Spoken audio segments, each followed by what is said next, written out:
Okay, everybody, how are you all doing? I'm about to do the interview here with Stefan. I'm about to answer the call, so here we go. This is probably about an hour, let's hope. Maybe it'll be longer. We'll see. I'm hoping for an hour.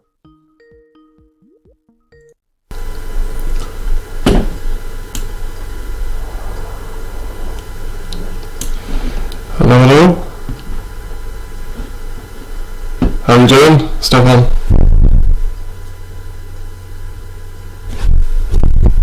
Okay, we lost him. Hello? Hello, yes? Yeah, how are you doing? Can you see me, or is it, no, probably not. Is it just an audio call? Okay, did you? Okay, yeah, that's fine. Yeah, so, how do you want to start? How do you want to... Yeah. Yep.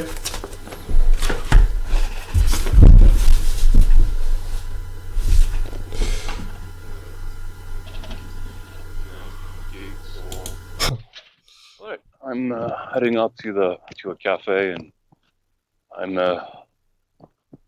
well, I'm all yours. Let me just try something here. Yeah. I don't know, this actually might be an audio call for me too. I don't know, my webcam is showing. It shows here that it is I can see my webcam. Oh, okay. I was thinking maybe you could you use your webcam footage to record yourself and then just synchronize the audio with that. Yeah, maybe that will work. I don't know if I'm if I'm that well adept at editing, but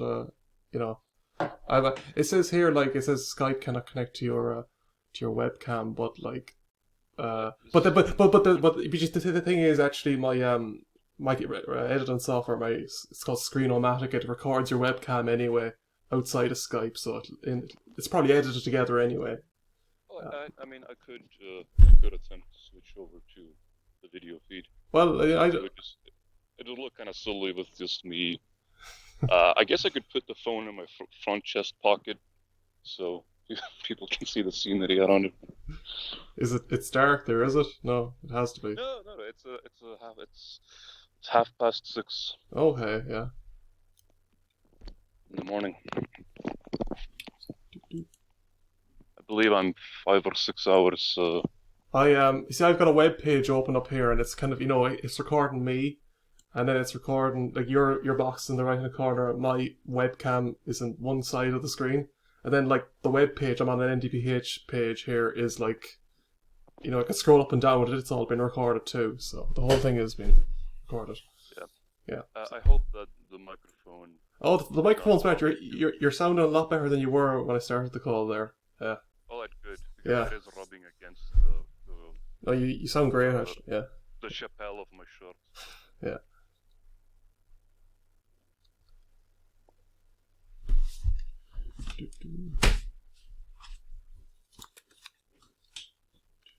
Yeah, I was going to do it from inside, but I was risking waking her up and she has to go to work. Yeah, and I don't usually make calls, like, it'd be 10 o'clock at night and I'd be making a Skype call and I'd be kind of asking, like, who the hell were you calling? You know what I mean? Like, like, Dad's going to work, like, I never, like, he'd be going, you're just going to bed, like, and I'd be here rattling on in the room, so, it's the Yeah, and it doesn't really help things that I have the headset on, which yeah. makes me forget how loud my voice is, and I can even, you kind of sort of begin to subconsciously amplify your own voice, and then it travels into the bedroom, and then, yeah. I did. So we live in it's a one-person apartment because real estate here in Denver is just ridiculous. Yeah, just to let you know, everything has been recorded now. So just in case you were to say something that you mightn't want said, do you know that? Sorry, did you not know that? No, did I not? Yeah. Perfectly fine. Oh, that's fine. Okay, yeah, you're really from Denver, yeah? Yeah. Yeah. Yeah. Mountainous. Okay, and yeah, it's very mountainous. So Mm. it's all being recorded. Yeah. My social security number is. All right. Don't even trust me with your PIN number, even if this has been not been recorded. All right. So, Yeah. would you like to take the lead, or Well, however you want to do this? It's your show. I mean, like, I'm not really like. I think the video I made yesterday and a few videos made beforehand kind of fill me in on my situation. Yeah, I Um, saw it. yeah, and I think like people with this problem will probably have watched them anyway. So I think I think maybe you should go first because people don't know you. Perhaps they know you from your comments and videos, but a lot of people probably don't. So Fair enough. Fair enough. yeah, All right. Well, I'll just begin with the long version. yeah, So I developed a headache disorder the 15th of May 2016 from ingesting cocaine, hmm and it was really a difficult period to go through. It was a persistent headache with some migraneous features, predominantly a tension type headache. It was kind of hard to describe, hmm and it lasted for 10 to 12 months persistently. I say 10 because I do recall 10 months in, it was sort of, I did experience a substantial reduction. It was, at that point, I knew this thing is subsiding. yeah, It can't go away. So it was sure, not a moment that I will ever forget. yeah, Like knowing that, oh, this is just background pain now for the most part. That doesn't mean that it wasn't an issue. It wasn't problematic, but it was a substantial reduction. So that was March 2017 when the thing was fading, sort of began to fade away. It was a gradual decline. It was not just I just woke up one day and it's no longer there. It's it subsided into nothingness. yeah, At end of the winter of 2017, I believe, sometime in December. I'll just give you guys a picture, an idea of how gradual this decline was. I believe it was in December. I was on the couch watching a film, and I just I had a moment. I had a bit of a bit of an epiphany because that's when I realized, hey, this headache is no longer there. This isn't a thing anymore. yes, So it had gone from a persistent 7 to 8 down to a 5 or 6, and then from the 5 or 6 over the course of, I want to say 6-7 months, it just disappeared. yeah. Well, the thing is about NDPH, it's quite rare to find people who actually have had it just disappear. Essentially, eventually, it generally kind of sticks around. Like, so you're quite a rare case from what I have seen on the internet. Like, I used to go through the MD Junction forums. Like, there was a section for NDPH on it, and there was one person that managed to cure theirs through ozone therapy. I believe it was I think it was ozone therapy in South Africa. And yeah, you're very lucky. I have to say, you're very lucky. Thank you. Like I said, I appreciate that. Yeah. Well, there is a bit of a definition controversy there, because, well, what is NDPH? Is it well, for one thing,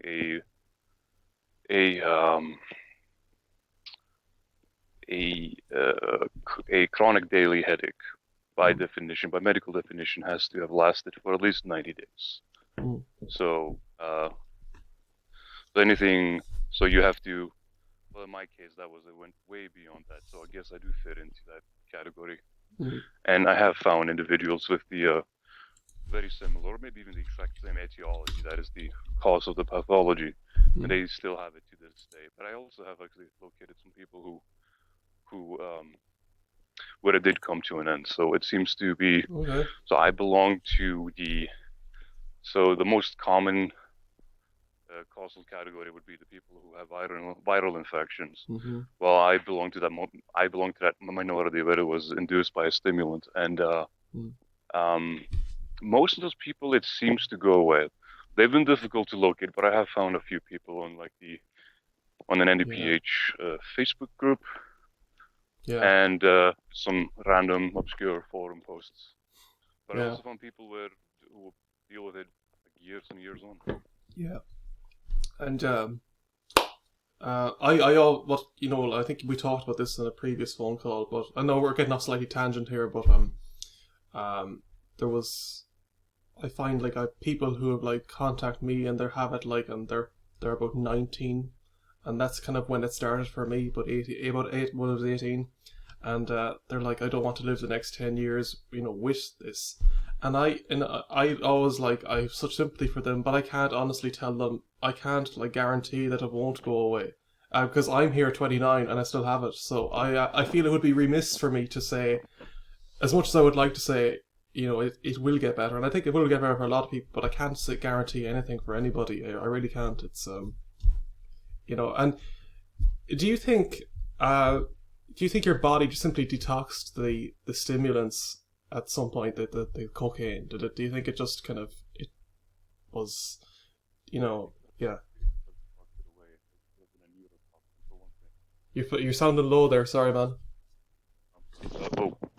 Let me adjust the mic. Let me just adjust the mic. Yeah, okay. Alright, so yes, it could well have been a neurotoxin, but it didn't was just adulterated street garbage, like who knows what was even in that. So it could have well been a neurotoxin. What I believe, what the hypothesis was, the diagnosis was that the stimulant induced a vasospasm. The vasospasm is an initial stage of a aneurysm, what leads to the rupture. So it's overconstriction that lasted for a few minutes, and it inflicted a major shock to the system. That's the only thing that they could figure out, the headache specialist that I went to. Yeah. There was one guy there was one specialist who called it a green type headache, which is one of his own jargon terms. I forget the gentleman's name, and he suggested that it's some sort of an unknown irritation of the trimerginal nerve. Yeah, and that's kind of what I think. Same thing with me. I think maybe a contact lens is they say it's impossible, but who's to say, like, a contact lens maybe, could have irritated the nerve overnight and caused this to start and caused it to spread. And it irritated the nerve, and then, like, even, I'm sure, there's a lot going on in that year, 2009, and I know, and a lot of people say, like, this thing is caused by stress, or that, if you have a lot of life events going on, it can start. No, I'm not saying that can't happen, but, like, I was the happiest I've ever been in 2009. Like, you know what I mean? So it has nothing to do with depression. Like, I couldn't have been happier. It was genuinely, if the headache was going to happen, it would have happened in the years previously. Do you understand? Like, so, yeah. So, like, that year I had a fall. I had braces on my front teeth. I sometimes wondered, like, that's constricting the muscles in your teeth muscles, and they go up into the back of the head. Like, you can feel it when you put on a retainer or a brace. You can feel it sometimes up here at the side, left and right hand side. And share that sentiment, if you don't mind me interjecting. No, perfect. Go ahead. The first neurologist that I went to, he would bring up the depression cause time and time again. But I'm a non-depressed individual. I was quite happy when it was happening. And even going into it, I didn't even know what it was the first couple of months. I didn't even hear the term. I knew what a tension headache and a migraine was. I have no history of headaches, by the way. Yeah.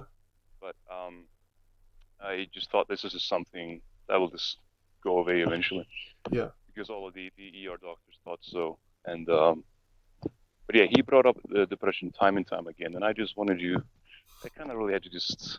You literally refrain from punching the bloody bastard when he kept. You just wanted to throttle him, like, like, you know what I mean. You really want to grab him by the neck and say no, like, yeah. And what's worse is, like, they will say, like, I think This is not trying to be sexist here, but I think like,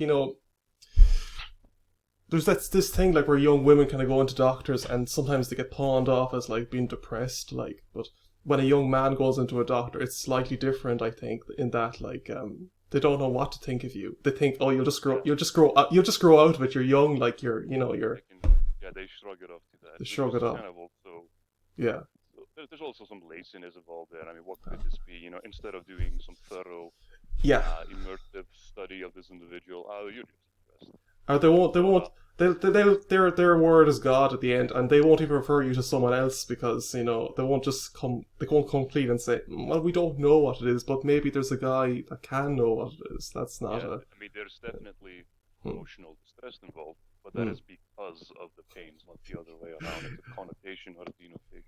Yeah, that was just so annoying when you like for me personally, like people say like name the 5 worst things in your life. Like I've this as number 1, and there isn't even a close distant second. It's not even like it's you know what I mean. There's no, as far as I'm concerned, like I am, and I'm not saying emotional trauma can't like start it, but there are people who've like suffered. Like we live, we live in first world countries. Like we live pretty cushy lives. Like people 50, 60 years ago suffered horrendous things, and yet they didn't, develop psychosomatic disorders, so... yeah, I'm sure. I look at it so heavily. For instance, they often bring up the stress factor, mental health and all that as a possible cause. Well, I find it interesting that when I was striving to figure this out, I was on the internet just 24/7, striving to make some sense out of this, and I was documenting everything that I could find, all the cases that I could find, all these similarities, sending emails to neurologists who have published these obscure papers. Oh, this individual you were studying here, did he or she ever recover and all that, and so that's how far I went. What I find interesting about when it comes to the emotional distress theory around it, I do not find this to be that common among PTSD sufferers. Yes. You just don't find it among them. I found one case where one guy it was an internal document released within the Veterans Affairs here in America. And it was a guy who he was I forget what the context was there. He was suing for an even greater disability pension, and he did mention pension ethics, but it sounded like they were episodic. So I've yet to discover a single case instance of this stemming from shell shock, if you can still call it. Yeah, there should be many cases of NDPH from shell shock. Well, if their thinking is correct, but it doesn't seem to be that way. And people have like recommended me John Sarno's books. Have you heard of him? John Sarno, have you heard of him? No. Maybe it sounds vaguely familiar. Yeah, I didn't know about him, this guy, till last week. Okay. Well, no, I think he's a doctor, but he says like a lot of chronic pain is caused by the mind and all that. And this is not new to me. I mean, I have I have little books that I wrote here. I don't know if people can see them, but they were like I would like describe my symptoms and like having data. So like going back to 2012, 2013. And I'm trying to figure it out, like what's going on, and I'm trying to write positive quotes or whatever, and trying to break the mind-body connection, think positively, all that. Like, I have to be honest with you, all it was good for is coping. It really didn't improve my problem at all. It allowed me to get through the day better than it was. But a lot of people think that like I don't know. It's just it seems too severe of a problem to just be broken with the mind. Like it seems, like in my opinion anyway. It's just too. I have too sunny a disposition anyway. It should be broke long ago. Like I'm 10 years into this and I still I don't feel like myself, but I kind of put on the act of being sunny. I kind of just keep going, and I think that's just my personality. And I think if I hadn't a personality, I think it would be a lot harder to to keep going. So, Yeah, that is when it comes to the headache depression link, there definitely needs to be a compound factor of the genetic disposition of headaches needs to already be there for depression to be a causal factor, because typically depressed subjects just don't deal with headache. yeah. They're actually more likely to deal with back pain. There's some odd connection between lower back pain and people like depression. It's quite weird. It's quite weird, actually. I remember this is just a odd episode. I'm just walking into the cafe right now. Yeah, I I know. hear any background noise. You can hear any background noise. Oh, we can hear. Yeah, but it's not. You can still. You're still clear. You're still very clear. Yeah, if I talk to the barista or anything, yeah. But you can continue, please. Yeah. So there was remember like one day this is a few years ago now, I remember just like lying down in my bed and just I had this massive like twinge in my back, like, and I could feel it right up the back of my back, right up to like, hello. Could I get a Fanta cold brew, please? Yes, please. I'm sorry, John, you can continue. You're not the only one having a drink. Yep. I'm gonna drink too. But I felt this massive twinge in my back at it. And I remember shooting up into the back of my neck and into my eye. And the headache I'd say it just settled down for like a few minutes. Very weird. Oh, thank you. Yeah, it was, when I was going through this, there was this kind of, there was a couple of chest aches that I remember having well into it. They were not pains, but it was a migratory feeling. I used to feel a migratory feeling when the headache travels somewhere else and stays there. Mm-hmm. That was bizarre. I never could have made sense of it. What do you call it?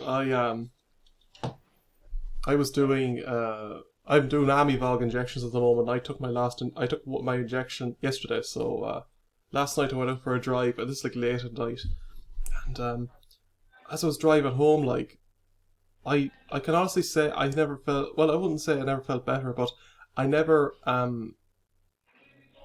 had this massive pain in my left eye, and it was so hard to focus on the road. I could only focus on the white line of the road. Now, lucky enough, like, there was no traffic around, but because I was beginning to wobble, and it wasn't tiredness, it was the headache, and then it got so bad at one point, like, I don't want to say I lost. This sounds really dangerous, right? But I almost like felt like I lost consciousness for a split second, and then like you said, that epiphany on the couch. You know, say you had that epiphany on the couch. It just felt clear for a second. All of a sudden, I had this like whoa feeling, and I don't know. It's really loud, man. Yeah, you mentioned going back to. Sorry, yeah. Yeah, going back to causes again. Mm-hmm. Are you familiar with controversy surrounding corrective laser eye surgery? Yeah, that gives you dry eyes, and yeah, like 1 out of 500,000 people. It was in the news here a while back, 2-3 years back. There was this one lady, I think it was 3 years ago. There was a weather woman, a TV weather woman who got it.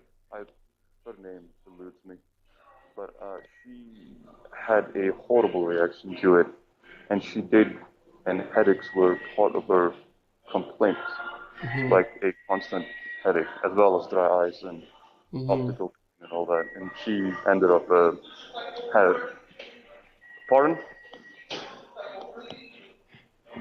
Oh, I already placed the order. Right. Yeah, and she ended up hanging herself. Really? Yeah, but that was. I haven't found that much info on people like that because they are very rare.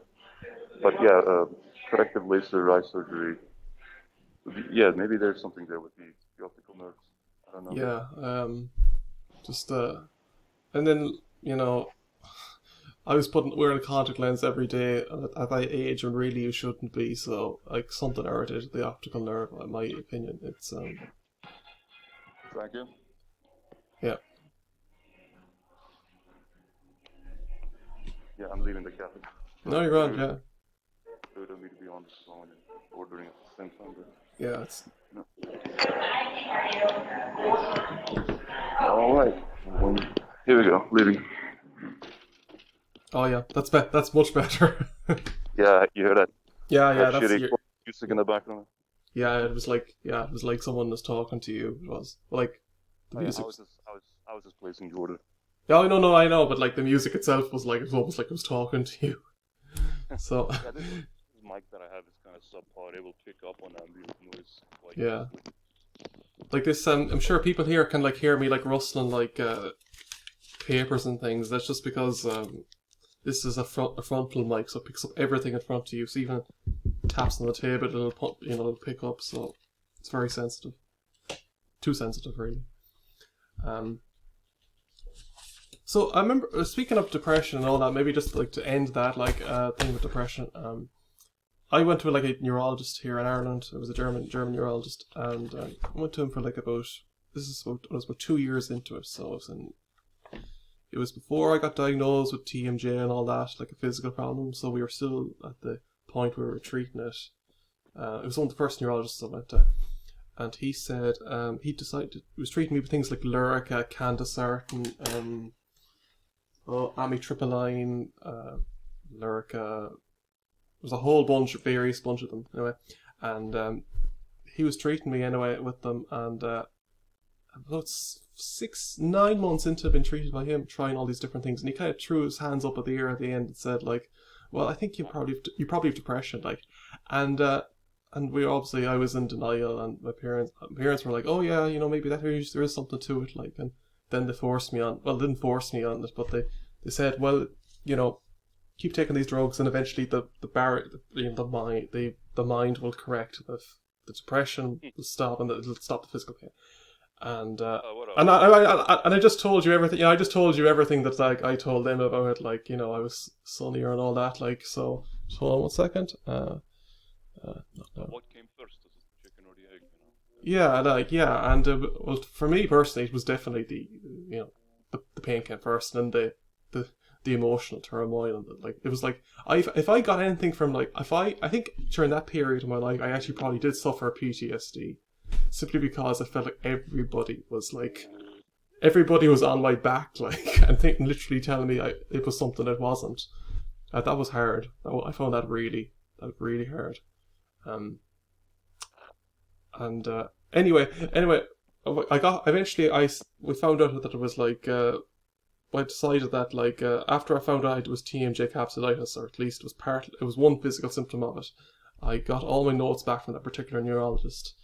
And at the very end of it, like, he wrote down, this is at the beginning of him first seeing me, so he paid me with depression on the very first visit that I had with him.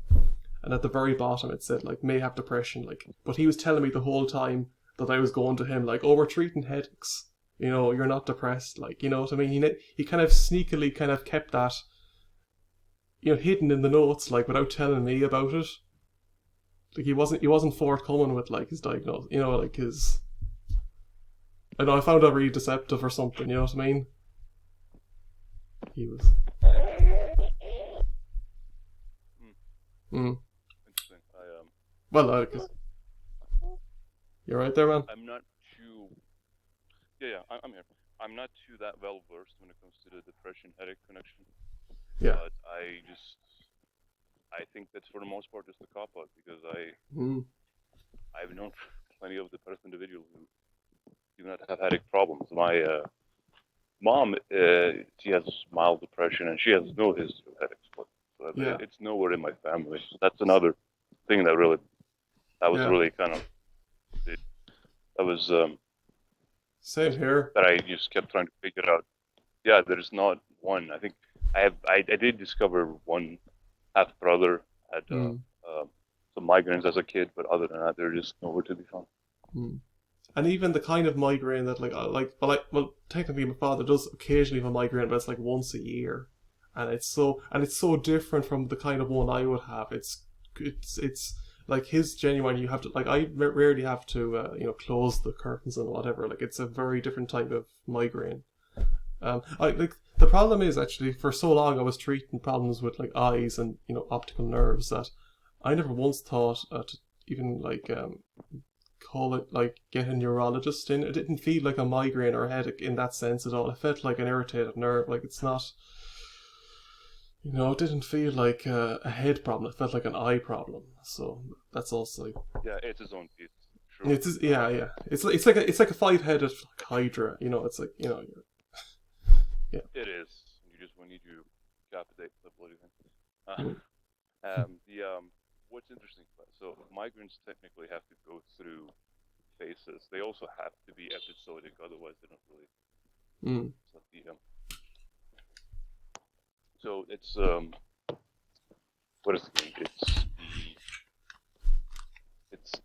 It begins with the aura. Then there's the what's the 4 stages of it again? It goes like I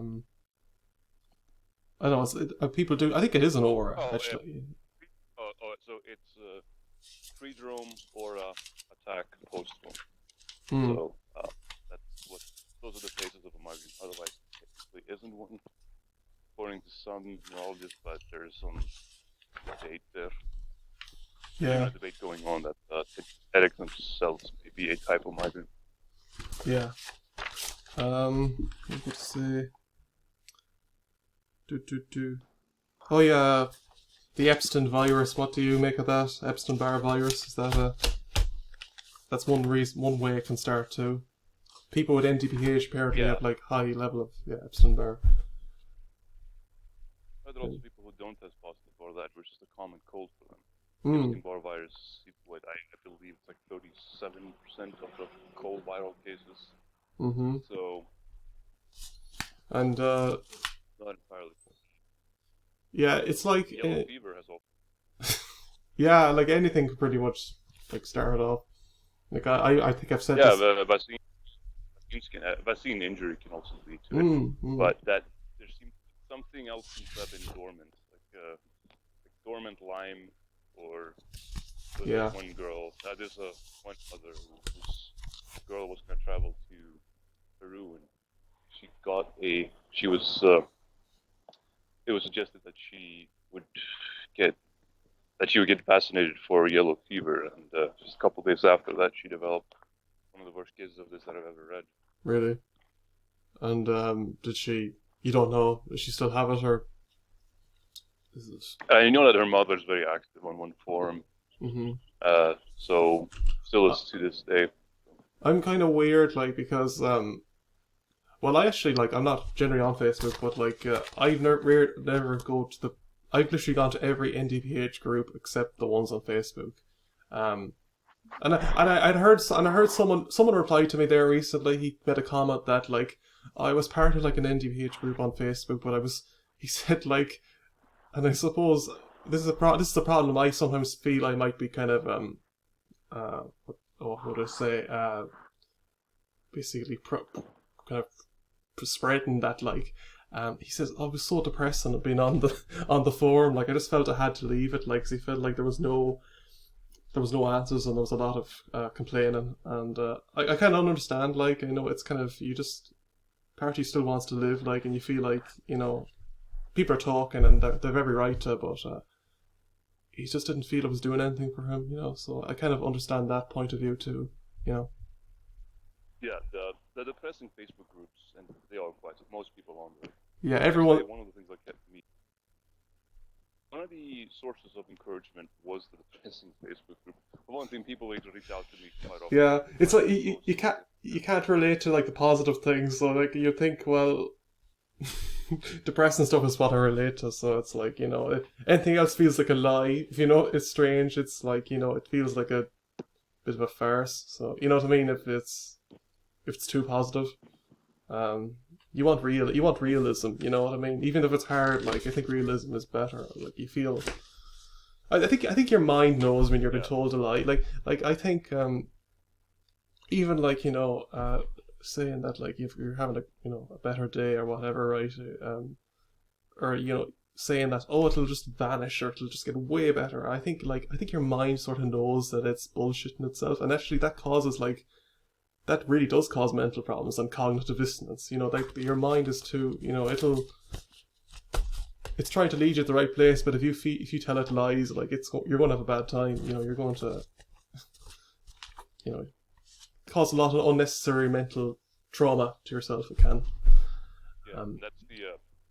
So it's something of a vicious cycle in a sense, because the emotional distress definitely doesn't help.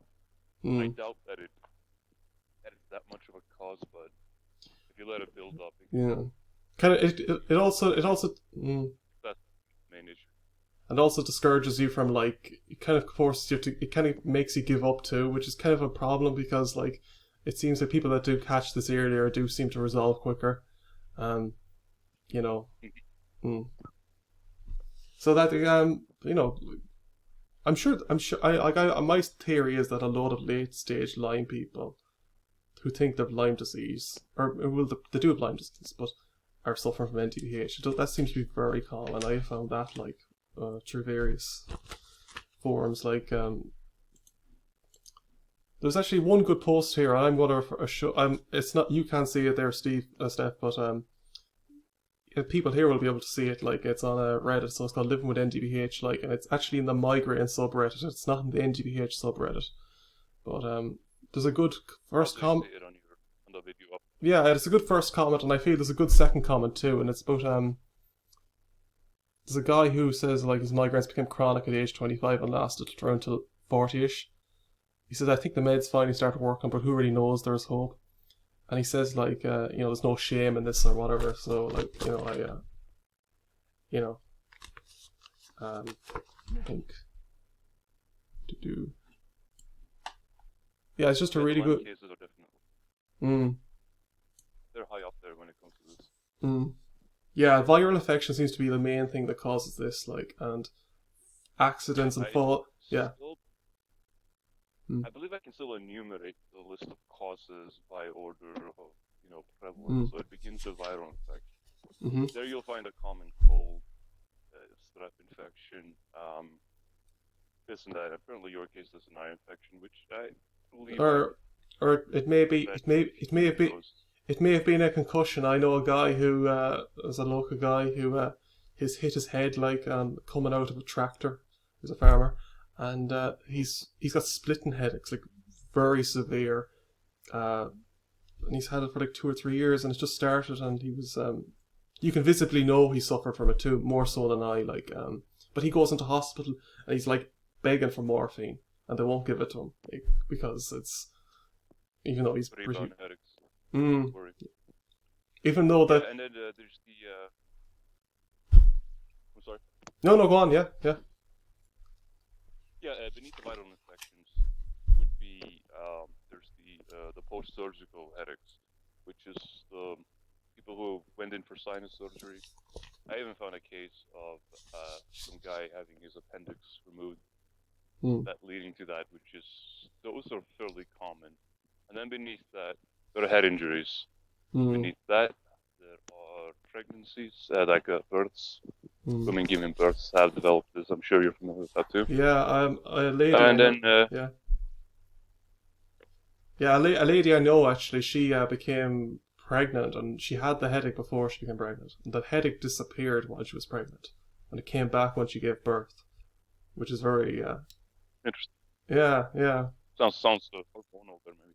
Very much so. Yeah. It was... And then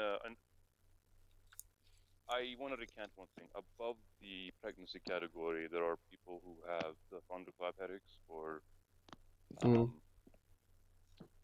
cluster or thunderclap headaches leading to it, and those are some of the worst cases that I've ever read. And coinciding with that are the seizure cases, one severe seizure, and they have it for the rest of their lives. So I have actually found a thunderclap headache case, which was pretty bad, and she recovered fully. And this was someone who was put into a mental asylum and all that. Really? They So there seem to be a multitude of causal pathways here.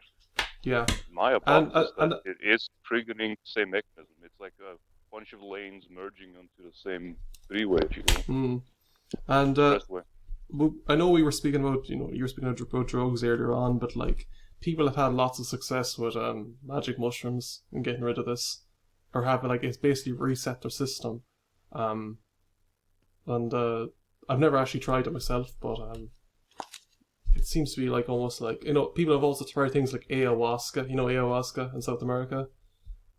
Are you aware of it? Yeah. They say like it has, and obviously there's danger of trying ayahuasca multiple times because it actually can destroy your esophagus. So, but apparently if you try it once or twice, it can be interesting just to see what happens. Like, apparently it resets your endorphin or your dopamine system, and it kind of break the pain circuit.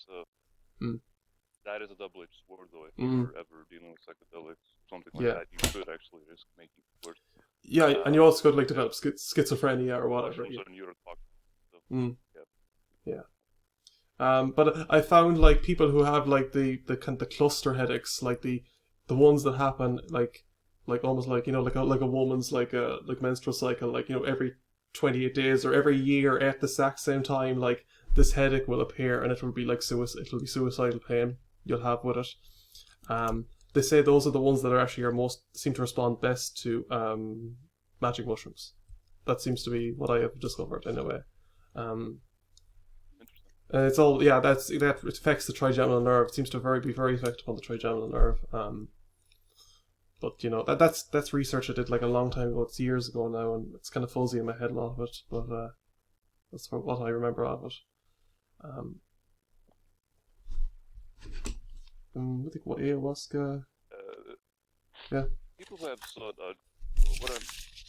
I did have a good friend of mine. He used to be a major depressive, and I do believe that he had success with mushrooms. He once told me that it was one of the few things that helped him. Yeah. And even in my own case, cannabis. I was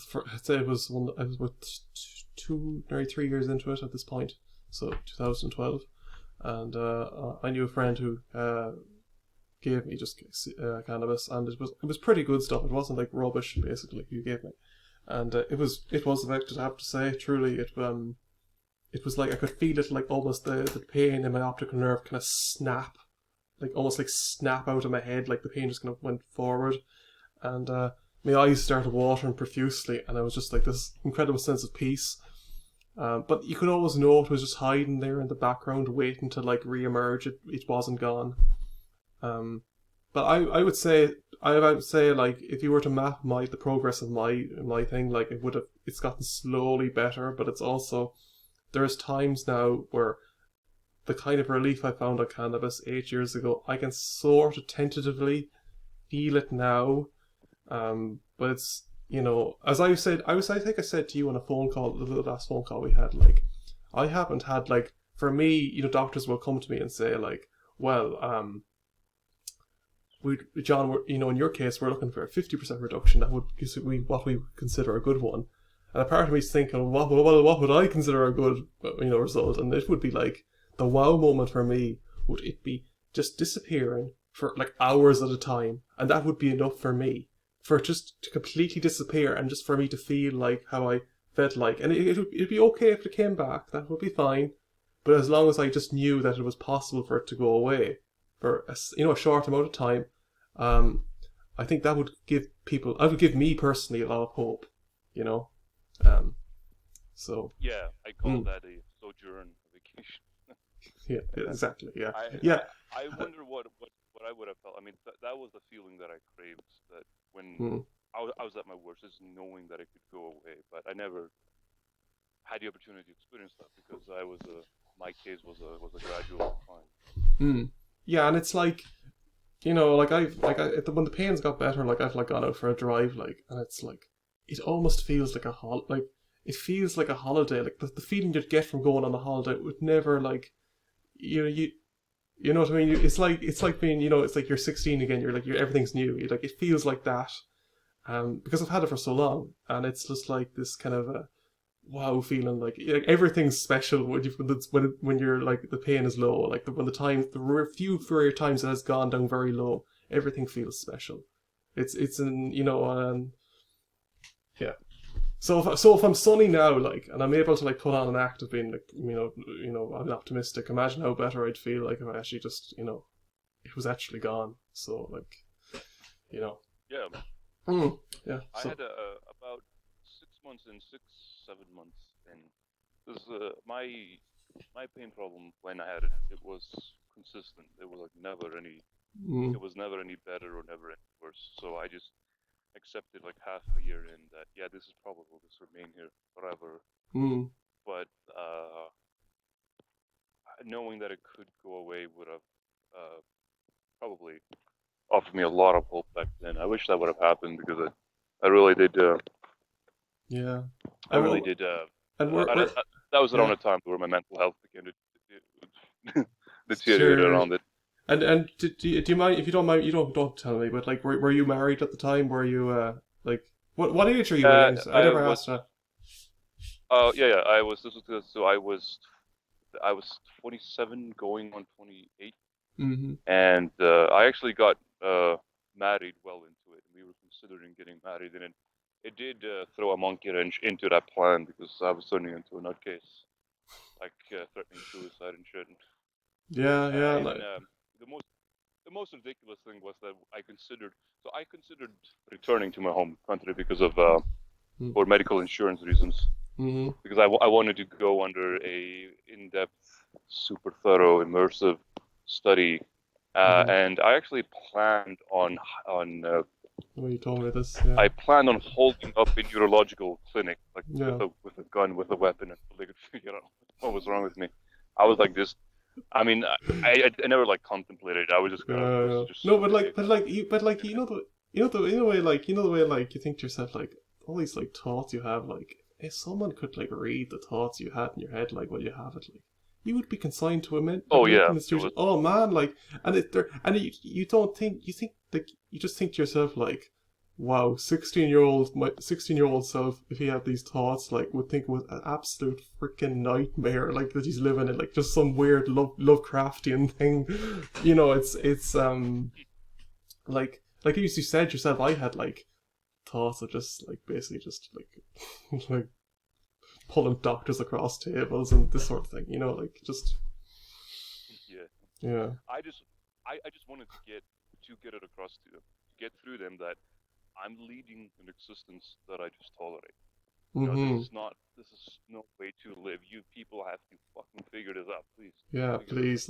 And it's like but they dealt with it like it was routine. Here's coming into headaches, whatever. I mean, and so, no, you don't get it. This is not episodic. It's persistent. Wake up and go to bed with it.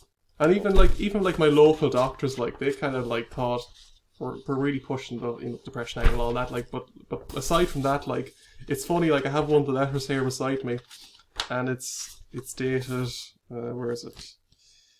Yeah, it's dated July 2012. Like, and it says yeah, the last line is great. Like, I would value this opinion regarding diagnosis. This is my GP, my general practitioner, talking to a consultant neurologist, and she goes, "I would value your opinion regarding diagnosis and future management of this young man who, before this issue, would rarely be seen in a GP's surgery." And it's true. I hadn't been to a doctor my whole like teenage years. The only time I went near any sort of medical facility was to get contact lenses and get a pair of glasses. Like essentially, that was. I was healthy as a horse, like, you know, and I still am actually in most respects. Yeah. I haven't developed anything else. Yeah. And like that I have no history of health problems myself. It's another bizarre. Yeah. So this just starts randomly, even for people who are like healthy. There was actually a guy who was I think it was an 18-year-old guy who contacted me, or he left a comment in one of my videos, and he was 80. No, 18. Sorry, an 80-year-old young man. Maybe he is young, feels young. He was running. I think he's from the US. He was running down, like, he was just running one day, and he felt a bit of a headache. Like, and he just kept pushing. He said, "I hope it'll go away."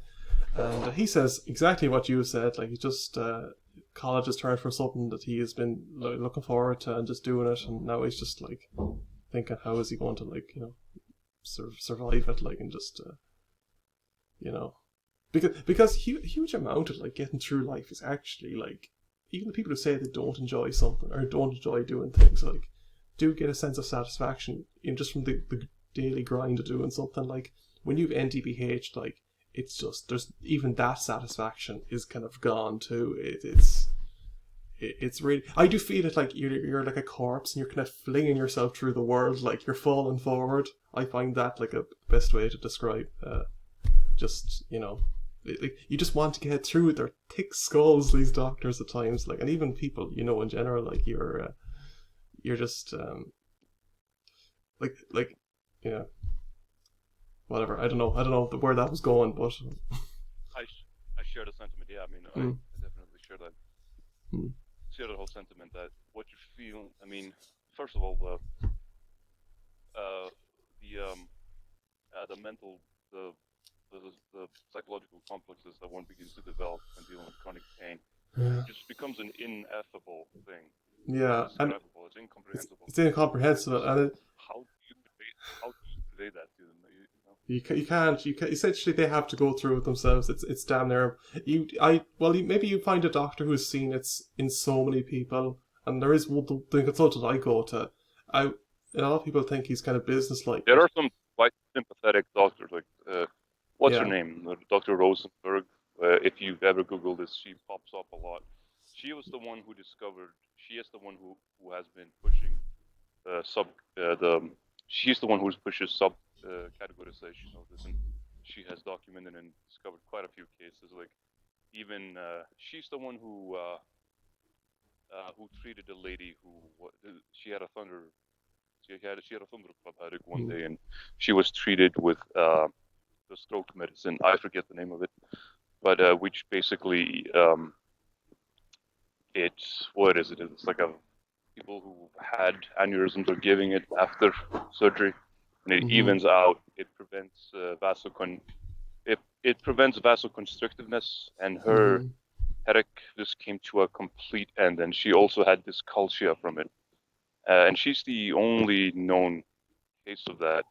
But she is the reason why sometimes people are given that one obscure stroke med.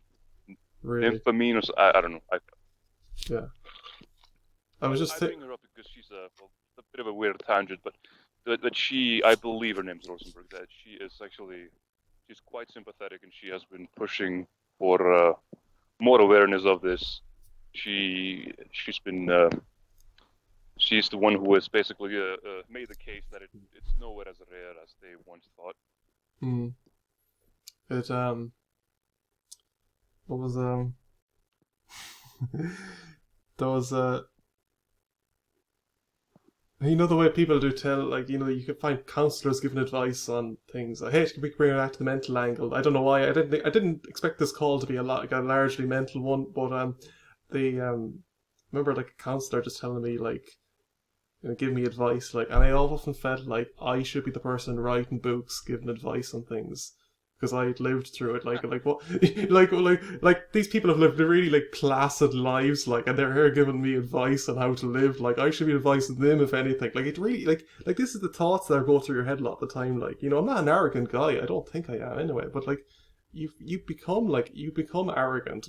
That one's arrogant, but you just become like less tolerant of their BS. Like you get weary. It's like you do feel like a war veteran. I do. Yeah. And the thing about, I often find, like, you know, in World War II, like, everybody suffered, right? Like, everybody had their cities bombed, everything was destroyed, everything was ruined, and everybody was in it together. Yeah. But now, like, you're in it on your own, like, and it almost, you don't want everyone else to suffer, but you almost think it would be easier if everyone else had it. Because at least we would be, we'd all understand each other, but, like, you know, like, it's so... I mean, there would have been a cure by this, or at least a more effective treatment if more had it, or it was recognized that more have it. I believe it's actually far more common. I mean, speaking, we did cover this the last time we spoke, that this was discovered and documented in 1986. Did they really not connect the dots that this was its own thing before that? Here's someone who has a common cold, whatever, and now they have a headache for like ages. That doesn't fit within the migraine category, especially if they don't have a history. And even like going back, migraine is already genetic. Yeah, even like you think to yourself, man, there's people 300-400 years ago that had this, like, and you know, there's probably tribes of like nomads out somewhere, and there was some weird guy who had it, like, and Yeah, he was like ostracized. I think I talked about this in the other video, but like he was like ostracized from the tribe, or they would have said like there was a curse on him, and like I suppose like good thing is that we can talk about, like. But then the thing, it's kind of invisible anyway, so it's not like anyone would have noticed probably anyway. But uh, yeah, this guy's harboring bad spirits. We need to, yeah, like you know, he's gonna spread it to everybody else, like so. What can you do? for sure. I actually once found a description of it from the 1890s, something like that. It was Mm, a doctor who was talking about a guy who had I believe he was taking nasal snuff, like nasal tobacco, which yeah. which led him to burn one of his nostrils, which led to an infection, and he had a persistent headache after that. This is like going way back. So Yeah, this yeah. was Yeah, some of those 1890s, old. and this one doctor in London did suggest that this is like its own thing, and it sure sounded like it. Mm. I'll tell you something like about old books is that like they actually tend to be more descriptive in the symptoms of these things than like newer ones. I find like there's almost like an over specialization in the new ones. Like the old books are more like keen to what like the way we would talk. I find like the way that we would describe something, whereas the new ones tend to be almost like anally specific. Like they almost lose the point of what they're trying to describe. I don't Yeah, know. Yeah, yeah, yeah. it's just more out of touch. I mean, it's more they. I mean, specializations are needed and all that, but there's such a thing as over specializing. Mm. Like, if you, I mean, there are surgeons for right wrists and left wrists, and they don't they don't overlap. No, that's funny. I actually didn't know that. Really? Yeah, there was yeah. I mean, I recall Andy Rooney from 60 Minutes. He like, the guy who like he had the Anderson, editorial special after oh, every story, where Anderson he was like Cooper. Yeah, yeah. he was. Oh no, Andy. It's like 60 Oh Minutes yeah, from like back in the day. yeah, This yeah. guy's long dead, but he would Okay. have like little complaints at the end of his sort of comical observations. Mm-hmm. He had a piece on medical over specialization because he once had some surgery on his right wrist. Then he began having problems with his left wrist. He Yeah. contacts the same doctor. He said, "Oh, I only specialize in right wrist." And there's me thinking they were both Just at an. saying. I used to think they were anatomically the same, like it. But then there you go. That's just crazy. Yeah. Um. I don't know, man. You're quite tall too. You're 6'2", right? I'm 6'2" as well, right? Yeah, We were just we did cover this, and yeah. you do look like you have a long neck as well, and so Yeah, do I. I have a very giraffe-like neck, and like there's pictures of me in school where like people would say, John, if you turned sideways, you would disappear. Like you're a 2D character. You're so thin and lanky. Um, so you're like what was I Yeah. going to say? There was a guy who contacted me the other. This is 2 weeks ago, and we had a big long conversation. I think I won't. If you don't mind me mentioning your name, it's Claudio Otelli. That was the guy who contacted me, and he Oh, said, uh, "Do you know?" uh, yeah, that's we're friends on Facebook. I sent him links to your videos once. Yeah. Oh, that's a yeah. I noticed that like since I met the second video, I for like the first year or so I met the first video. I got a comment every so often, but the moment I met the second video, I seemed to get this like massive push in comments. Like I was getting well, I did put my email in the description. I will say that that's probably what caused all the comments to come to me. But I got this huge push. But anyway, this guy Claudio Otelli, he was well, he was extremely well informed. Like I was very embarrassed to be honest, and he's only had it 6 months, and he's you had it like 10 months, and you're in ways you're more informed than me. Which 10 um to 12, and then but mm, I would say like 10 persistent. mm, After that, there was mm. the he, beginning of the sort of phase out. he had a theory that it was people who have long necks are very tall and are hypermobility, which essentially means double jointed. Like, and he sent Yeah, me yeah. like There's also if I mm, can cover something a bit more on this, I did once uncover this obscure theory, and I did look more into it. It's not just that; it's also just it's a somatypical thing as well. It's in the people who are ectomorphs. will are overrepresented when it comes to this headache disorder relative to the general population. So, Ectomorphs, yeah? That's the... Oh, yeah, yeah. which is which I thought so because I'm tall and lanky, but I am fairly broad-chested and I do gain muscle. So I'm in between. Yeah, there's like an... So ecto. So that's a hybrid soma type. Two, yeah. But yeah, there is definitely something to this. When I was looking, and I asked people, and I did look at I went to a group of like hundreds, and I checked out the profile pictures, and I didn't really see that many rotund, well-rounded people. So there is something about that, and I actually just even it's hard to say, but there's something of a correlation there. But correlation doesn't equal causation. And this is just and here's some more anecdotal evidence that it's probably useless. But even when I went to my local neurologist headache clinic, like people were in there, I know for a lot of them were in there for NDPH, and a lot of them were very tall and skinny, and they were of that way. And anyway, what I was about to say about Claudio, he sent me. We must have had like about a 6 hour long Skype conversation, and he was really detailed, and so it was fantastic. And at the very end, he sent me like a JPEG image. It's like, can you do this? Can you like stick your arms behind your back, like, you know, and kind of put your palms together behind your back, like you're praying, you know, that kind of a pose.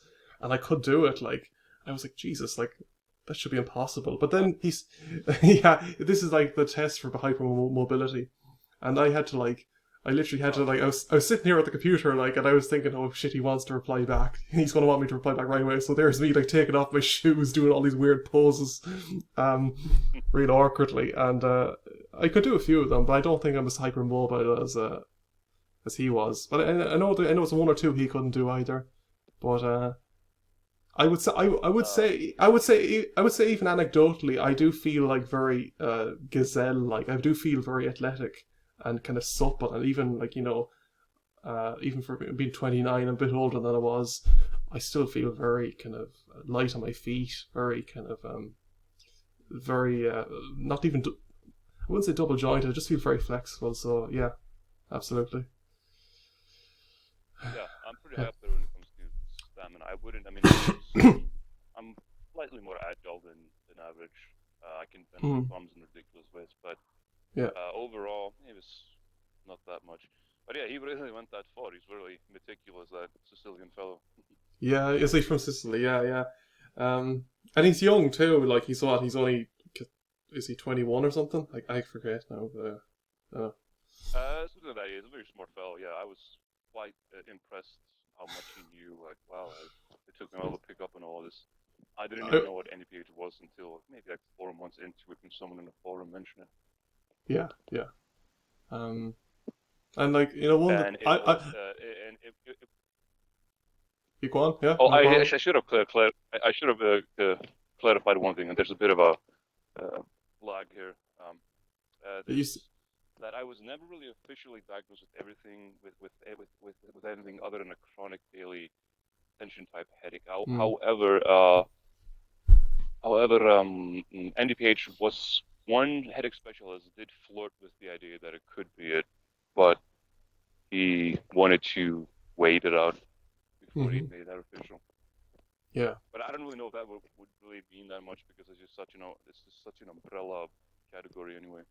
Yeah, and like, you know, I think a lot of people hope for like it being hemicrania continua, just because it's, you know, basically.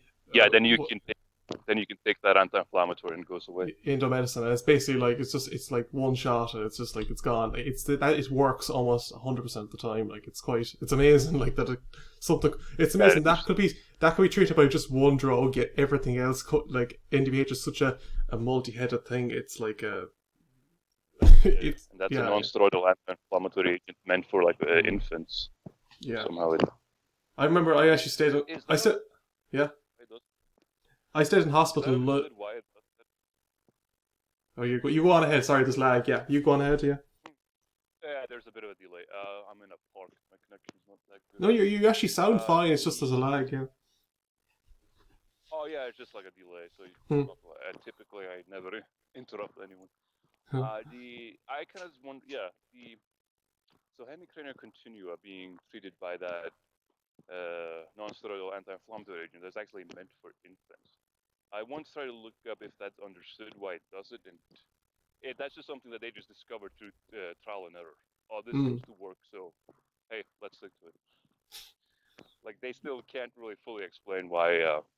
Like, I was cured by, I never mentioned how I was cured. I was cured by venlafaxine, a SRNI, and I once asked, I looked into it, why are antidepressants given to headache cases? And that just also is something they basically just discovered through trial and error.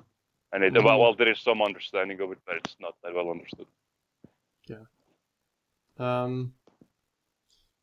And just can you spell it out just for the people in the video, the people they're interested in? Would you know this?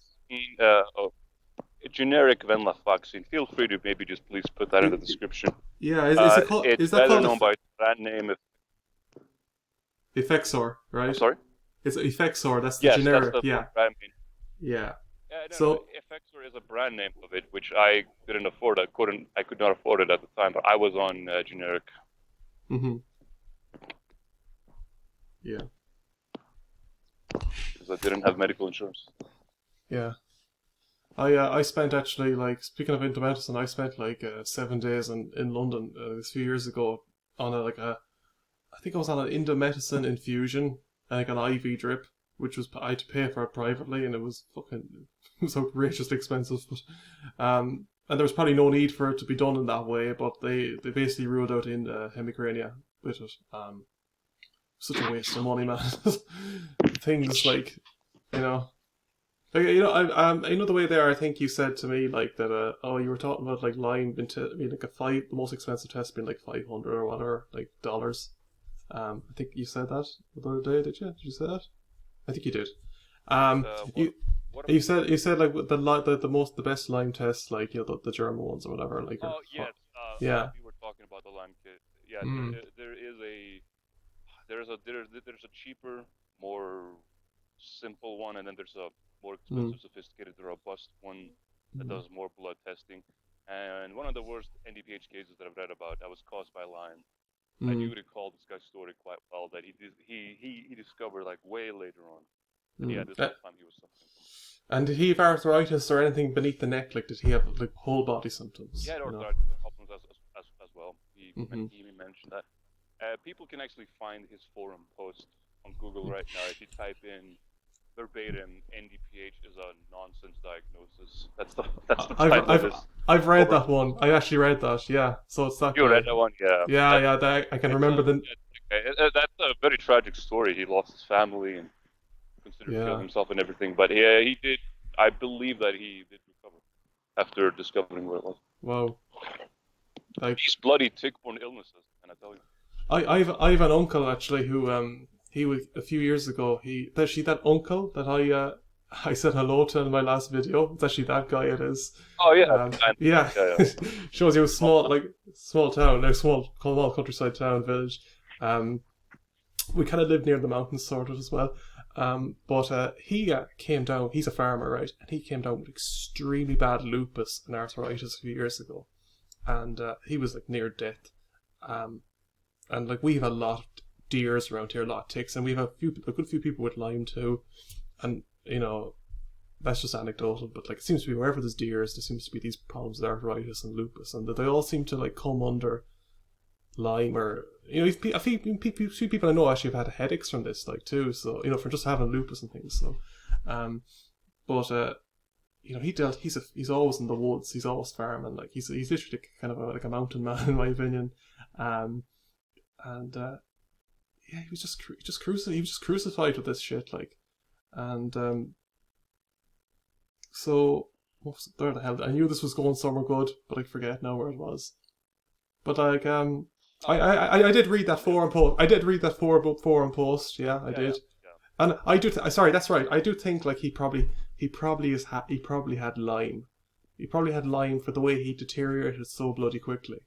It was like overnight. It was, and I don't think he was tested for it properly. Really, frankly, in my opinion.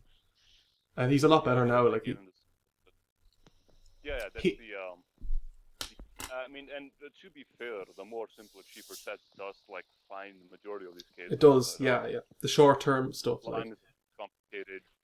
thing about them. I actually, for people who maybe are interested in that, like, and it's a rabbit hole, so just be careful, like, don't go around wanting a diagnosis if it doesn't actually fit, it doesn't actually fit reality. Like, there's a thing called maybe wanting something too much and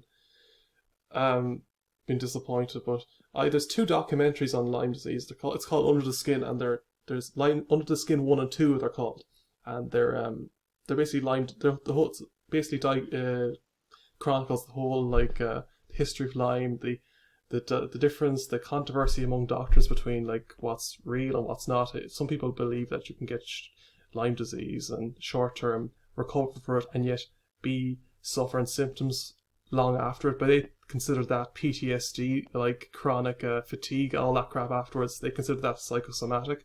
Whereas there's another bunch of doctors, like Richard Horowitz, and there's a fella Burecrano, and they deal with like late stage Lyme. They're some of the only guys in the whole of the United States that deal with it. Like, and they deal with really bad cases of people with this sort of thing, and these people are like they're desperate. And at his clinic, I believe the government tried to shut it down, like, just because like they were saying this is like witch doctor you're doing. Like, nobody suffers from like chronic Lyme disease, and like clearly there's people like they're not faking this. They're absolutely like laid out. They're like, they can barely make it from like the door to the bed, like, so it's really sad. It's called Under the Skin of 1 and 2, and I'm not sure if you have to buy them or you can get them free somewhere, but they're great. Like, they're fantastic documentaries, and yeah, very of interest to people like who have this NDPH. Like, just have a look at them.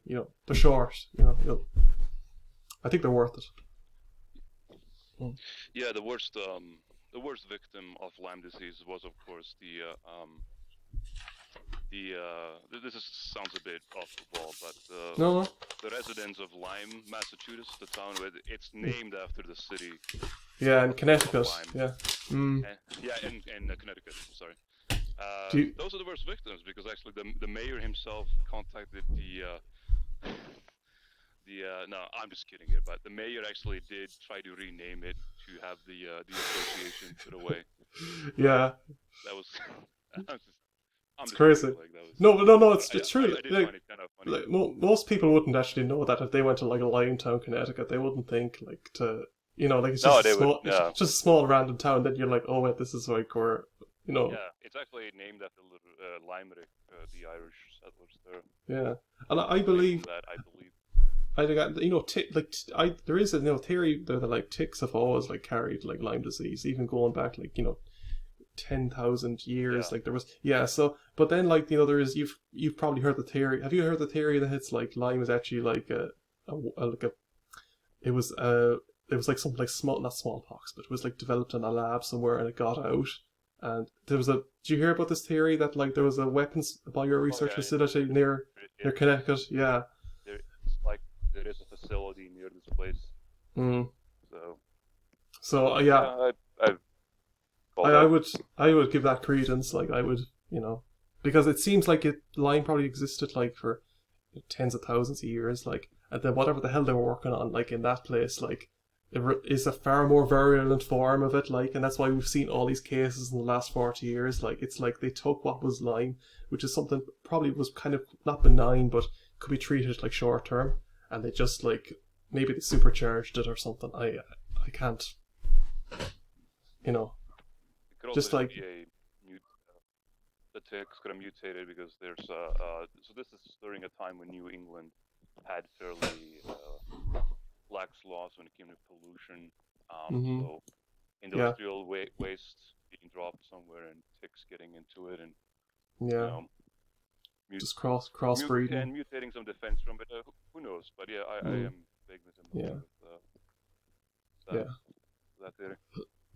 Yeah. Is there anything else that you'd like? I don't want to keep you too like. I think this has been pretty good. Like, have we covered like? So. What have we covered? Is there anything we were missing here? Yeah, I didn't really plan this to be as. I think it's better this way. This to be as casual.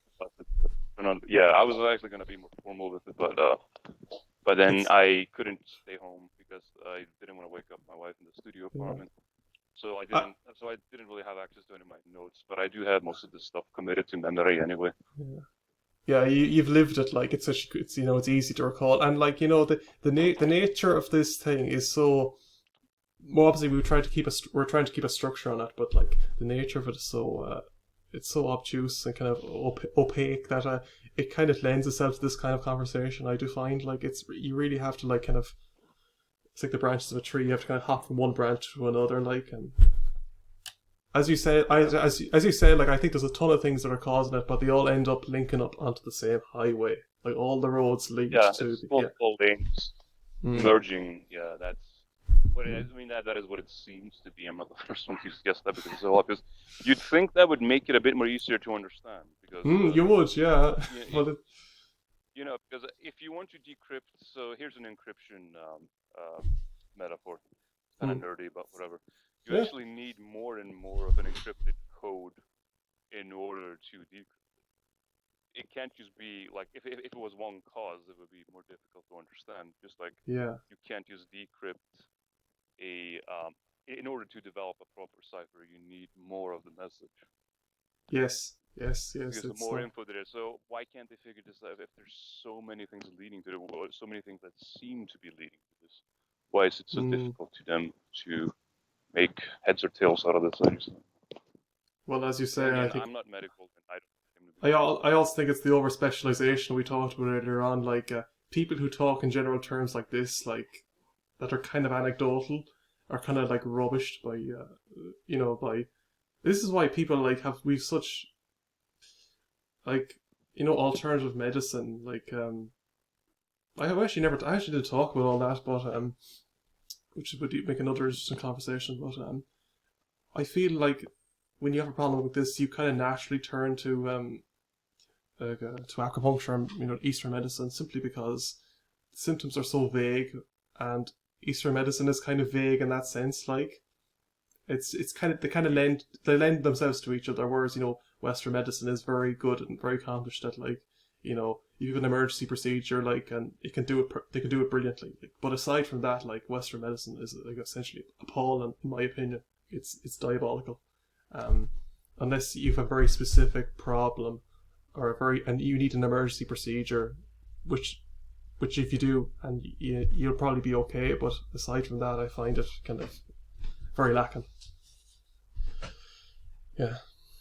Yeah, the sort of more broader old branches of medicine, they do by nature they do conform more to holism. They are more holistic. They don't over specialize. They don't compartment. Yeah, like that's what. Compartment.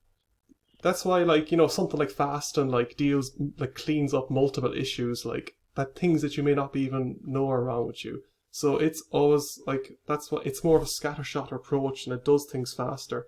It unearths things. But no Western doctor is going to recommend that, and they're going to like. Yeah, my case could well have been a gradual detox. The SRNI just ameliorated the symptoms.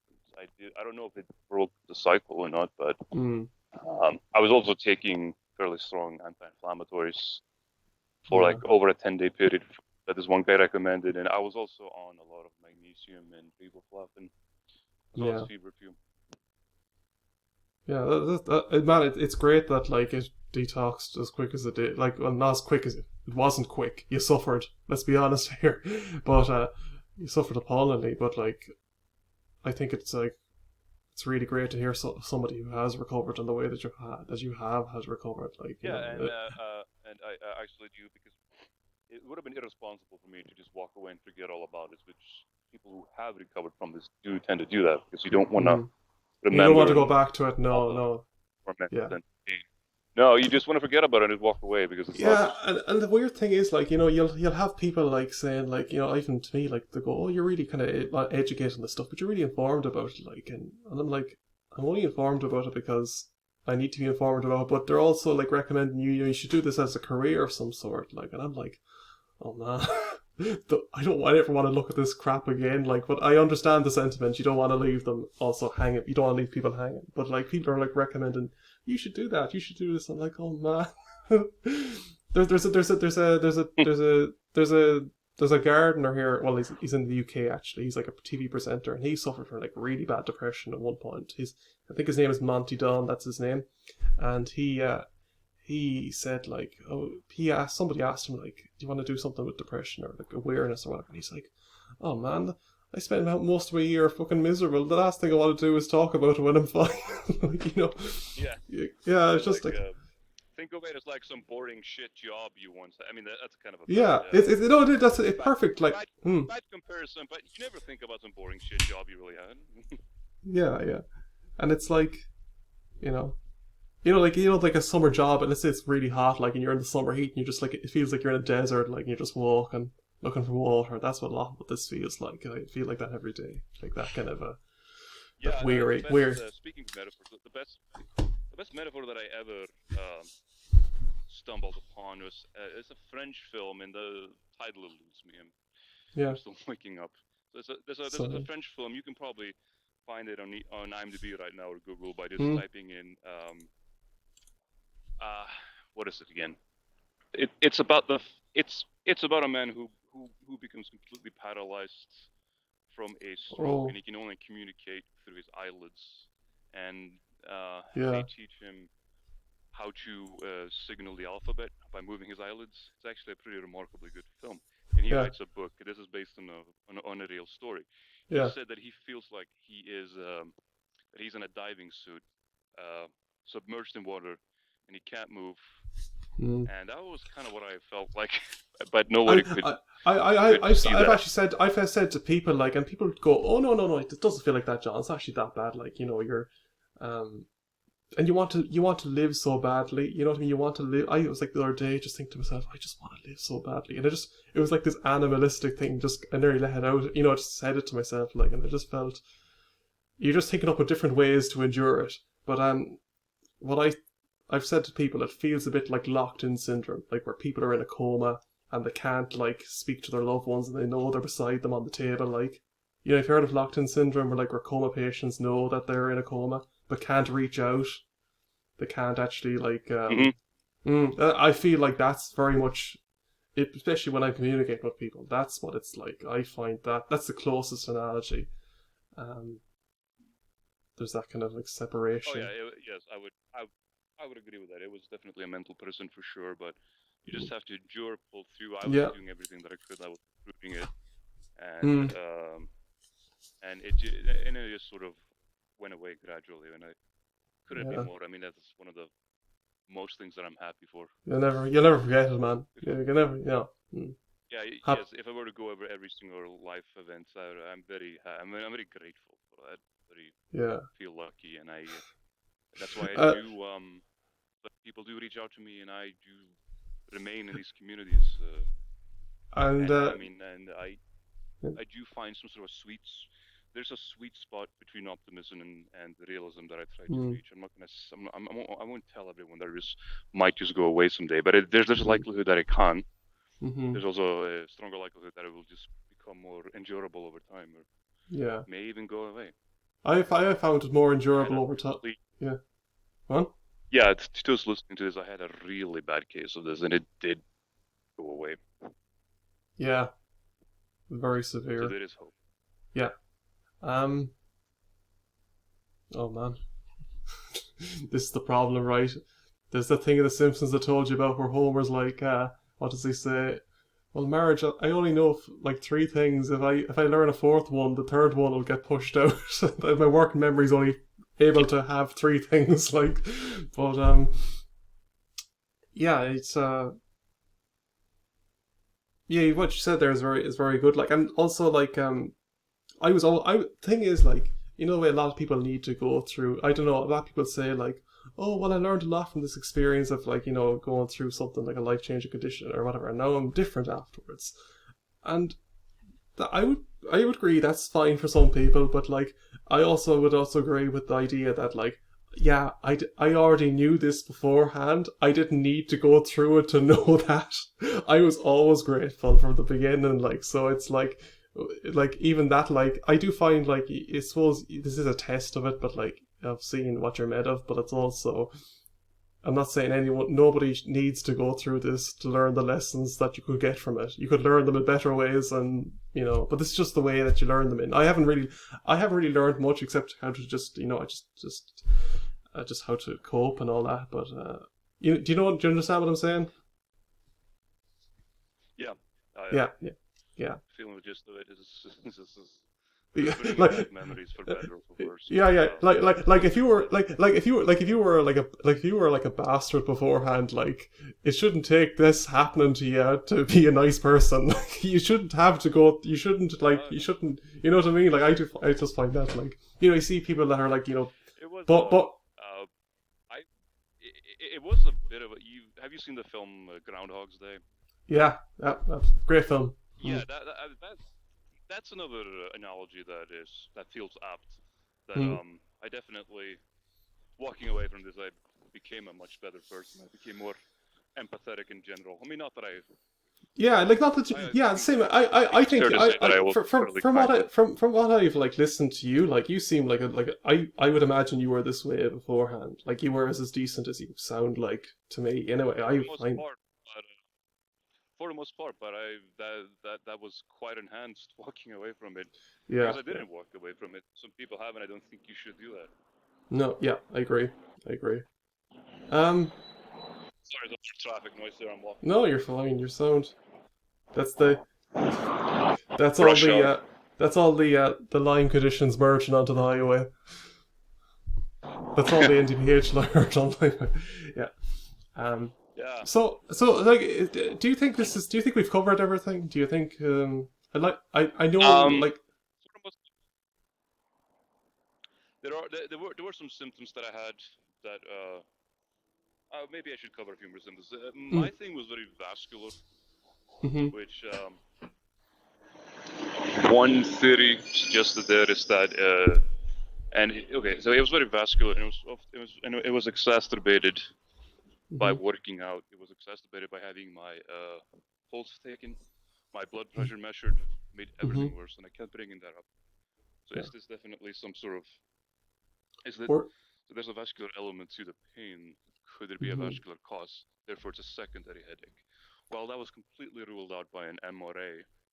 They had an MRA, and it was unremarkable.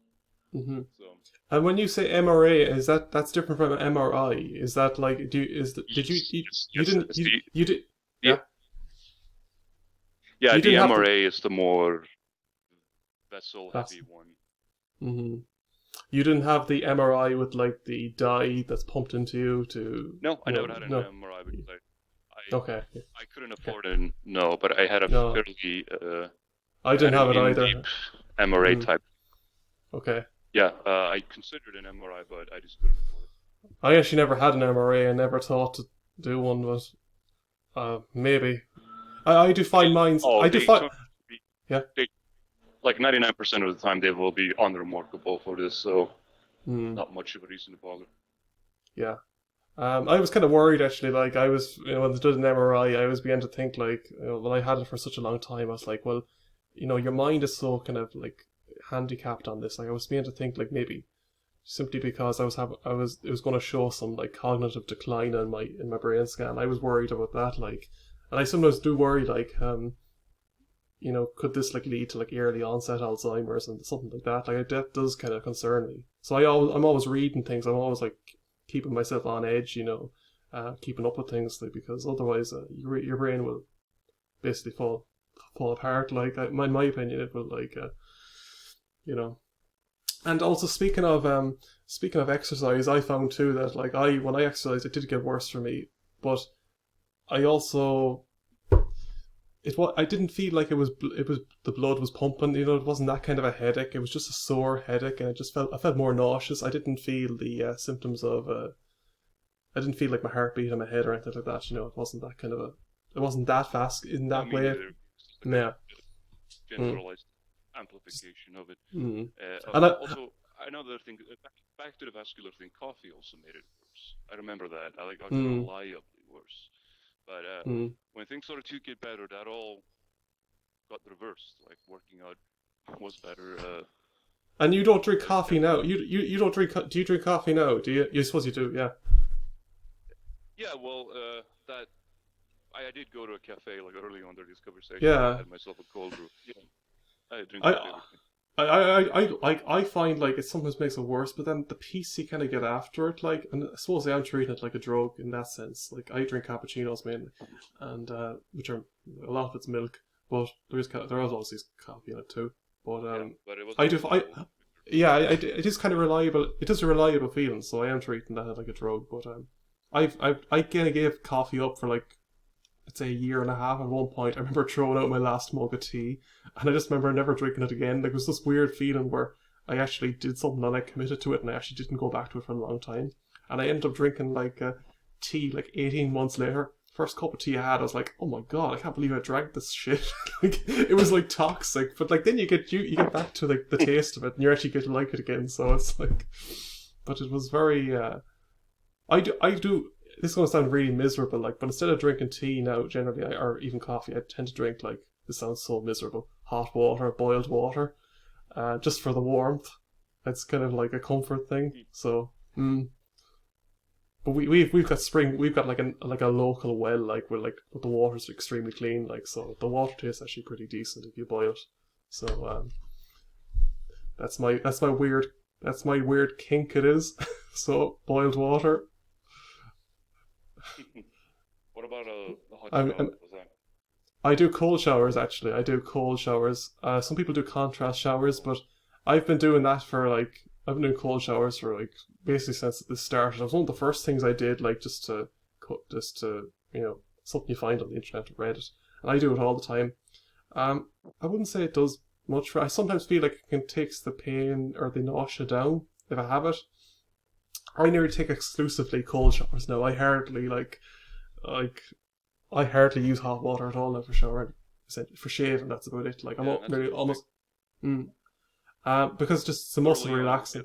early on, it Yeah. was the opposite for me because cold showers and coldness in general leads to vasoconstriction, which made things worse for me early on. Okay. Again, with that vascular element, which interesting, but I find the heat actually makes me worse. Even though I actually like sunny climates, or I used to like. I like even now I feel like I want to get into a cold shower. It's just so warm here at the moment. But you know, if yeah, I to still do me it it every day. was I still do it. I still do it every day, and I still like. I'm 29, like and I think it's kept me kind of young, and like I have all my hair, and like you know, my dad's bald, and like my brother's bald, so I thought I would be the one to go bald, but turns out like I think it can. People say it like it restores your even grey hairs. It can like reverse hair color if you do it for long enough. So there's all these theories related to cold water therapy. There's a guy called well, there's many people talking about this, but there's a guy called Wim Hof, and he does in the cold therapy. So you were from Iceland. I'm sure this is stuff. Some of the stuff isn't completely alien to you. Cold water therapy and that sort of no, thing. of Would course it? not. Yeah, yeah, So after a while, the I actually became just indifferent. The condition became indifferent towards yeah, yeah. I find that too, but showers. I do it just to sort of satisfy my discipline or my just to say I did it. Like I just think, well, I did a cold shower this morning. Like how many people probably do that? And I think, well, not probably not a whole lot of people. So I do feel like, well, if I can do that, like I can, like that's a hard thing first thing in the morning. Like no, it's Yeah, it everything is. else. I've actually Yeah. done that myself. Most Mm, of my disciplinary exercises are just I hone my discipline through mm, the occasional like water fast or intermittent fasting, mm. just for like general health reasons. Yeah, yeah. And it was my actually like I cleaned up like with with ketogenic diet and that sort of thing. I cleaned up like I had like pretty bad dermatitis. Actually, that's funny enough now that you mention it. I like got pretty bad dermatitis when I was 16 years old, and I had it for like many years, and it was like athlete's foot. I had that too. Um, but I think I got the dermatitis from actually being on a camping trip. Actually, when I was 16, we're very rural here in this part of Ireland. Like, and we went on a camping trip like to an island on a local lake, and just came back with this kind of bright red rash on my hands, like, and it never went away until I did the ketogenic diet and basically disappeared. And it just like the way you said like your headache slowly disappeared. Like that was a bit like how my dermatitis disappeared. Just one day I realized I looked down and it was gone. Like it never came back. It was, you know, Yeah, I could yeah, say the same would apply to my case of mild adult acne. Went mm, away by just through fasting and yeah, just picking up a better diet. yeah. Garlic supplements were a major help there for some reason, so it could have been something bacterial there. I don't know. Yeah, maybe. Yeah. My granddad used to like eat raw garlic. My God, like the stomach on the guy, like it's just so. Yeah, It's yeah, it's like that shit burns, like you know. But yeah. like I It do also I just makes you smell. smell like yeah. It Or comes. It will or some people eat permeate like through one's sweat. mm, or some people eat like raw onions I, too. Like that's another thing as well. That's right. yeah, I would get my. I detox like every now and then through garlic Yeah, supplements and zinc. yeah. Like whatever. But I Yeah. do need to say one thing. I do need to leave now because I need to go back in. I need to use the restroom, and I do. I think I believe my wife is still sleeping, so I don't feel like waking her up. Yeah. Hey, hey man, it was great. It was great talking to you. We should Was do a it pleasure. again. If you, yeah, no man, you're a pleasure to Yeah, talk to. sure. You're very easy to talk to. I have to say. Yeah. I can see why people I can see why people contact you. You know what I mean? You're very approachable. Yeah. Um. Thanks.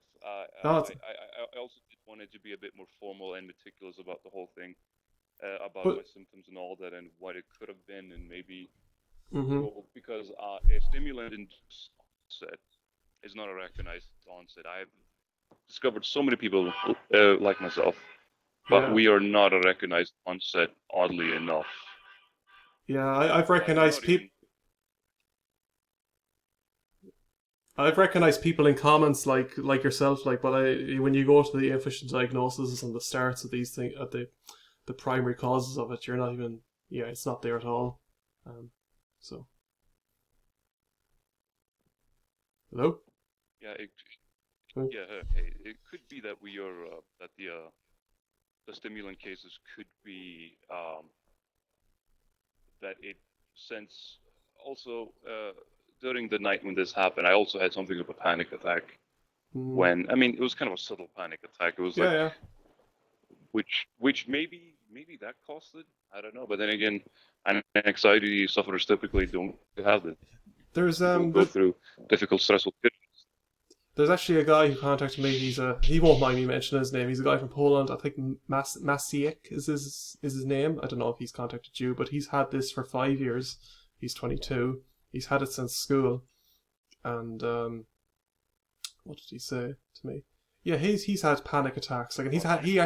he's had panic attacks. He was diagnosed with like Lyme. He was, and he's had panic attacks, and he's had this too.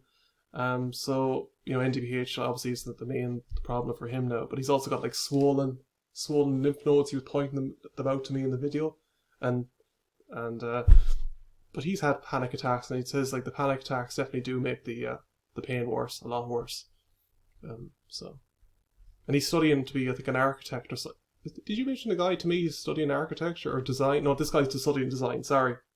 Yeah, you were talking about some guy. You Oh, said that. Hmm? the architect fellow. That's Yeah, a yeah. Scottish guy who has It's Scottish. Okay. Hmm. Yeah, we should do it like. I I'll be. believe he was a Yeah. he was a his his problem stems from recreational use of a decongestant, which is another category. People who just Yeah. have a mild cold, they take a decongestant and it begins, or they use them recreationally. So I've discovered those people as well. It's the starts are so benign, aren't they? Like yours started like I mean yours is much more like harsh, but like recreational, like nails congestant, a contact lens in an eye, like it's so benign, and they're so odd the ways these things start. Like it's so random. Like it Yeah, doesn't, like it's just yeah. it's weird. Like it's a It's the most what you obtuse kind call of it. ways to the most Background. I the don't most know. obtuse the most obtuse way it could start, like and it then spreads like so. Yeah. We should like. I was just thinking like, if, not that we could ever get the time zones to line up, but if we could like get a bunch of people, like we could do like a Zoom call or something, like that would be pretty cool. That'd be great to Sure, see that would people. be. Well, I mean, for one thing, Yeah.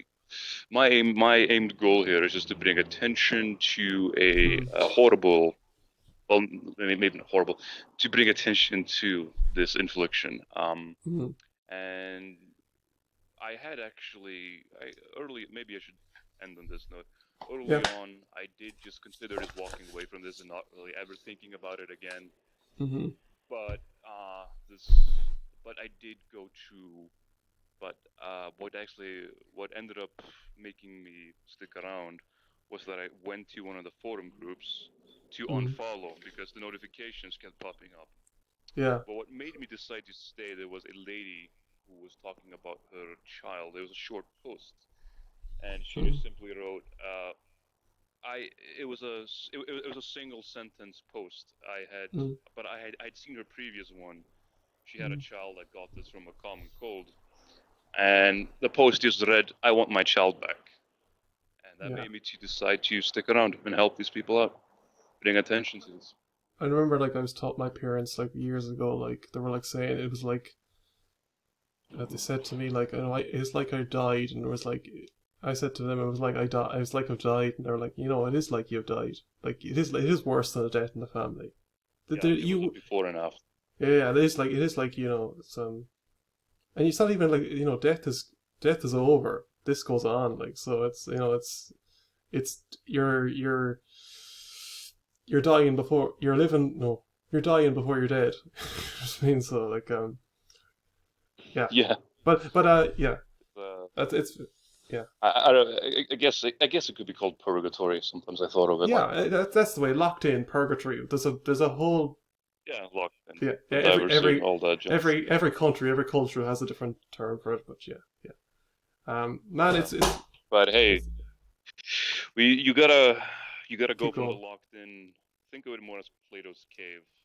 You That's just gotta escape the cave at some point. yeah. Yeah, someone actually emailed me that reference the other day, Plato's Cave.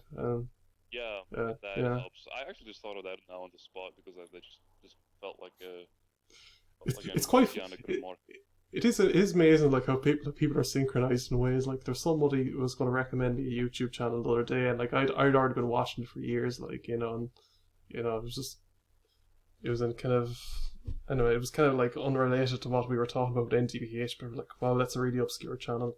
I didn't think she'd be. You know, that person would recommend it. Like just weird. But the world is smaller than we thought. You know, a lot smaller. Yeah, it's a Yeah. small So world, small circles.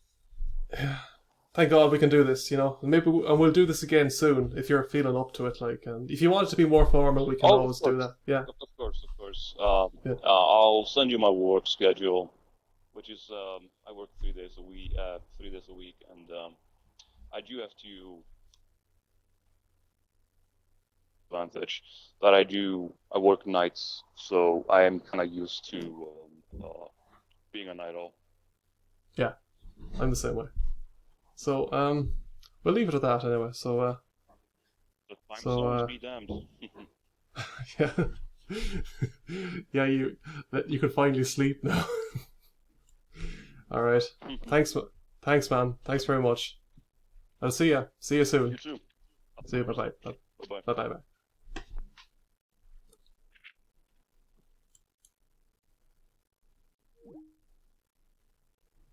So that's that.